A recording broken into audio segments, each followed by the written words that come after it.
As many of you know by now, in a little over a year, Adam will be fully early retiring. He's so excited. And our plan is to get the heck out of LA and travel and adventure the world full time. We cannot wait. And we've also been spending a ton of time lately figuring out okay, where in the world is perfect for people who just love to explore and adventure. So today, we wanted to share with you guys our top 5 places in the whole world for people to retire who just love to be outdoors, adventuring, and hiking. Now, some of you I already can predict are going to say, how do you not have Iceland on this list? Yeah. Or Kauai or Chamonix? Those are all great places and places we've been and that we love and plan to visit. However, it's not just great outdoors that matters for retirement. It's also affordability and services. We want to make sure that we have access to nice things to do when we're not out adventuring. So there's going to be a combination of great outdoor opportunities, affordability, and good services, and also just general safety. We want to live in a place that doesn't have super high crime or we're not going to be likely to be kidnapped or something. I hope not. So all those factors are going to come into play as we pick our top 5 places in the world for outdoor lovers to retire. So coming in at number 5 is Nepal. And of course, I mean, for any mountaineer hiker, Nepal is so famous. It's got Mount Everest, it's got the Annapurna Range. We have to spend some time in Nepal. But more specifically, what we've been looking at is the town of Pokhara. So Pokhara is not the main town in Nepal, but it is the Mecca for hikers that come to Nepal. It's basically known as the gateway to the hiking heaven of Nepal because it sits right at the base of the Annapurna range. And there are hundreds and hundreds of single day treks, multi day treks leading out of the town of Pokhara. So it's just perfect for us. Absolutely amazing in terms of hiking. And because the hiking is so good, they've also got a lot of other opportunities for outdoors people. Lots of paragliding, lots of lake activities, Yeah. just a ton of fun things, even when you're not hiking, to do from Pokhara. Now, it's only at 3,000 feet. And one of the things that we actually care about is being at altitude. So we're sort of pre-acclimated for any big climbs we would go and do. Kathmandu is actually at 4,500 feet, which would be better. And there's more services in Kathmandu. Yeah. However, there's also a lot of pollution and it just doesn't seem like quite as nice of a lifestyle. So we're thinking pretty certainly that when we live in Nepal, it will probably be in Pokhara. The biggest benefit of living anywhere in Nepal is affordability. So it's just so much cheaper to live pretty nicely there compared to other places. In Pokhara, you can get a 2 or 3 bedroom apartment for 500 a month, which is just nuts. It's like 1/6, less than 1/6 of what we pay in LA. Yeah, for a nice apartment. Eating out is the same. Food is just so much cheaper there. Like a couple going out to a relatively nice dinner is like $20. That's really, really nice. That affordability will be excellent. Yeah. Now, the downside of that, obviously, is you're not going to have as many nice choices. If you want to do something fancy, that won't be much of an option in Pokhara. Yeah. And the other thing that's important to remember about Nepal is the weather is not great for a lot of the year. Yeah. And in the off season, there's not much to do. It's not like, when you're in Chamonix and you're hiking in the summer and skiing in the winter. I mean, in monsoon season, you would just be covered with a blanket over your head. So we do not think that we would be living in Nepal for a full year. Right. But it's a place that we would definitely go during climbing season. Yeah. But that's fine because the way that visas work there, you can only stay for 150 days at a time if you just want a one-time entry visa. And I don't think you'd want to stay there much longer than that based on the climbing season. Right. So it's not a place where we would retire full time, but most certainly we will spend a few months there. Now, if you're wondering why Pokhara is number 5 on our list, even though it has such incredible hiking and is really affordable, it probably just comes down to safety in terms of healthcare. The healthcare in Nepal is not known for being great. And so, especially if you're someone who loves being outdoors, there's just going to be an inherent higher risk for you to get injured, especially out on a mountain. So I mean, having good health insurance, especially something that could, airlift you and evacuate you to a place where you could actually get good medical care, that's a big consideration. Well, I'm sure you knew that Colorado was going to appear somewhere on this list. And we chose Colorado Springs as the town. There's a lot of great places in Colorado, but Colorado Springs is great. It's at over 6,000 feet, which is just perfect for our altitude training. Just to live at 6,000, that means when you climb a 14er, it's really like an 8er coming from LA. That's incredible. Yeah, so living at that kind of elevation is really, really excellent for people who love mountaineering or even just hiking at high altitude. Colorado Springs is also excellent in terms of its proximity to Denver. If you want to go to really nice things like sporting events or concerts, Denver is really good for that stuff. And Colorado Springs is only about a 40-minute drive from there. We've spent a lot of time in Colorado, and the hiking there is just out of this world. I mean, you could spend months and months hiking there and still not even crack the surface, right? They have more 14,000-foot mountains than anywhere else in America, maybe more than everywhere else in America combined. It is just a mecca for hiking big mountains. Right. And Colorado Springs is right in the heart of all of it. Another great thing about Colorado Springs is housing affordability. You can get a really nice 2-bedroom apartment rental for $1,800 a month or so, definitely under $2,000. That is not the case in many other mountainous type places. So that's really, really nice. It's shockingly affordable. Yeah, for America, that's a really good price. Yeah. The other thing I like about Colorado Springs is just really easy access to healthcare. That's definitely one of my priorities going into early retirement. And Colorado, especially, health facilities are all around super close. We're also Kaiser, and there's plenty of Kaiser options in that area. So it's pretty ideal for us. Yeah, it would be really nice. The one downside about Colorado Springs is it is kind of a city. And we're sort of hoping for our retirement place to be a little bit more mountain townish, ideally. And that's why that's only number 4 on our list. I mean, all the other things are pretty darn excellent, but it just doesn't have quite the charm of some of the places that are even further down on the list. You could have a lot worse downsides than that, though. Yeah. Coming in at number 3 on our list is Bariloche, Argentina. So Bariloche is a small town in the southern part of Argentina, but the northern part of Patagonia. I mean, if you're a hiking and outdoor lover, you've probably heard of Patagonia before, but Bariloche is also known as the Switzerland of South America.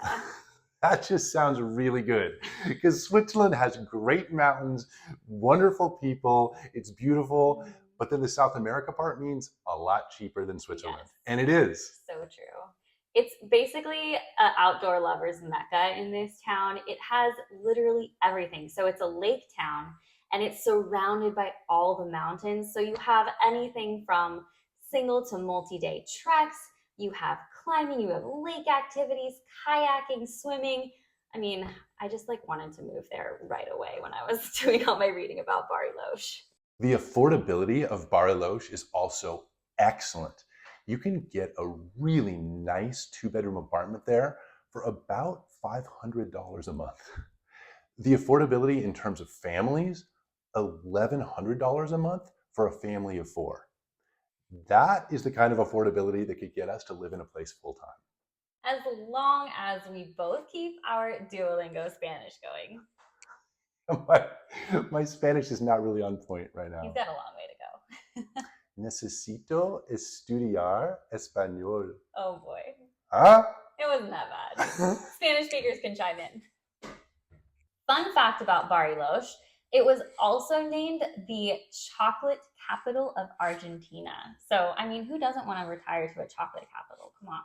Does sound kind of nice. Another great thing about Argentina is that the medical care is actually pretty decent. So they do have a basic public healthcare system there that you can even take advantage of as a tourist. So if there was some crazy emergency that you had, you could actually use their services like in ambulances and hospitals there. So basically you've got great hiking, really good affordability, excellent healthcare. Are there any downsides? I mean, the only one I can think of is Bariloche is only at 3,000 feet, which Yeah. isn't quite the elevation we would want in terms of just acclimatizing ourselves for big mountaineering adventures, Mhm. but that's a pretty minimal downside. Right. Yeah. Everything else is pretty darn good. It's even pretty safe. Like the crime rate is not really that high. I don't know. It's a pretty attractive place to live to It's a me. pretty attractive option, Yeah. and I think we could easily spend some significant time there. Yeah. Coming in at number two is one of our all time favorite places in the world, the Italian Dolomites, but more specifically, the little town of Orise. This town is just the most picturesque little European mountain town. And what's great about it is it still has that lovely little mountain town vibe without having the bouginess of other places in the Dolomites like Cortina. Yes, and it is in Val Gardena, which Mhm. is just a heartland when it comes to doing great epic hiking all through the Yes. Dolomites. I'm talking about hundreds of Via Ferrata hikes Yeah. that just are heart stopping in terms of the intensity and the beauty. You could hike for years and never do the same hike twice, starting from Ortisay. Also, it's at about 4,500 feet of elevation, which is kind of ideal. It's comfortable for living, but it's high enough that you really are acclimating kind of all the time. And so you're ready when you want to drive up and climb Matterhorn, you can do it. One other just fantastic thing about living in the Italian Dolomites is that transportation is so accessible. The public bus transport system will take you to just about any trailhead you want to go to. And if we're also thinking about, okay, if we want to retire, we're going to be getting older, but we still want to have incredible adventures. The cable car system in the Dolomites is so cool. It'll take you up to the tops of these mountains where you can just frolic about in beautiful fields surrounded by the Dolomite Mountains. It's just so incredible. That's absolutely true. So you can Mhm. do really intense climbing if you want, but you can also get to the tops of very beautiful places just on the cable car. So for example, we're hoping to bring Elise's parents there Mhm. next time we're there, Yeah, especially if we're living there, and we'll just gondola them up to the top and then we'll walk around up there. It'll be beautiful. it's still incredible. Yeah. Yeah. There's really only one downside to Ortisay, which is that it's pretty expensive. It's definitely the most expensive place on our list. It's about $2,000 a month for a one-bedroom apartment. Mm. That's not LA expensive, but it is much more expensive than the other four places on the list. Yeah. But there's ways you could probably get creative. If you were to look online for places to live, you're just going to get totally crushed with the prices. So it's one of these places where you'd have to go, live there, and get good deals. Last time we were there, we met some Italians and they talked to us about rentals that they got for way, way, way below what we were seeing online. And so that's definitely what we will do.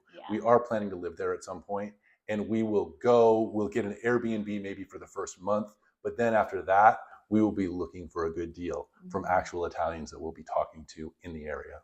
One really cool thing about living in Italy more permanently is that if you plan to spend at least a year there, you can actually apply for an elective resident visa, which is basically just telling the Italian government you're going to be living there in retirement and you have enough income to support yourself. So you're not going to be like taking an Italian job.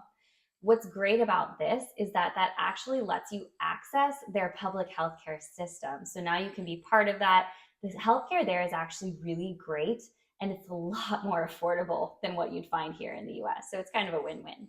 It really is. So even though you're paying more for your accommodations and a little bit more for your food, getting great healthcare like that would really add up over time. Yeah. Coming in at number one on our list is a place that is near and dear to our hearts, Bishop, California, the gateway to the Eastern Sierra.